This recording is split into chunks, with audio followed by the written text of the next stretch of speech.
कहते हैं, इंसान का सबसे बड़ा डर वही होता है जो उसकी आत्मा को बांध ले। कभी किसी की बुरी नजर, कभी किसी की तंत्र मंत्र की ताकत, और कभी किसी जिन का साया। आज की इस कहानी में एक मासूम लड़की अनाया फंस जाती है एक दुष्ट तांत्रिक और उसके जिन के जाल में। वो उसे अपने वश में करना चाहता है, उसकी मासूमियत को तोड़ना चाहता है। लेकिन क्या अनाया इस अंधेरे से निकल पाएगी? क्या उसका परिवार और उसका प्रेमी आरव उसे बचा पाएंगे, या फिर जिनकी ताकत सब पर हावी हो जाएगी? आइए सुनते हैं प्यार, साहस और विश्वास की रोमांचक दास्तान। बंधन से मुक्ति।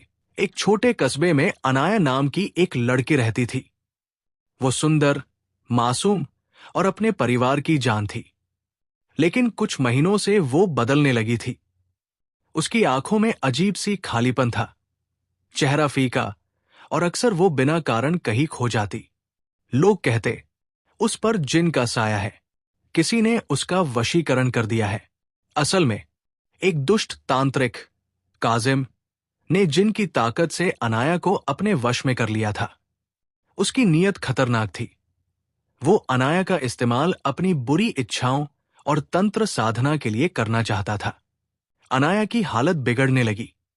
रातों को वो खिड़की से बाहर निकल जाती, अंधेरे जंगल की ओर बढ़ जाती।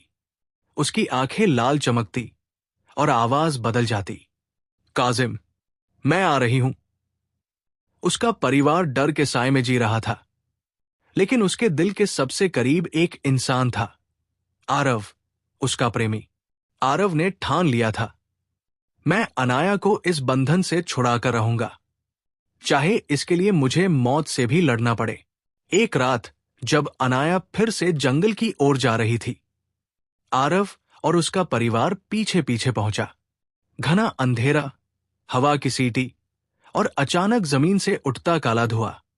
जिन प्रकट हुआ, उसकी गूंजती हुई आवाज, ये लड़की मेरी है, कोई इसे मुझसे नहीं छीन सकता। अनाया बेहोश सी जिन के सामने खड़ी थी और काजिम काले वस्त्रों में मंत्र पढ़ रहा था। आरव ने जोर से पुकारा, अनाया, अपनी आंखें खोलो, तुम मेरी हो, सिर्फ मेरी। पर जिन गरजा, उसकी आत्मा मेरी कैद में है। आरव निडर होकर आगे बढ़ा। उसके हाथ में बस अपने पिता द्वारा दिया गया भगवान का ताबीज था। उसने ताबीज उठाकर आसमान की ओर पुकारा, हे ईश्वर, मुझे शक्ति दो। जिन चीखा।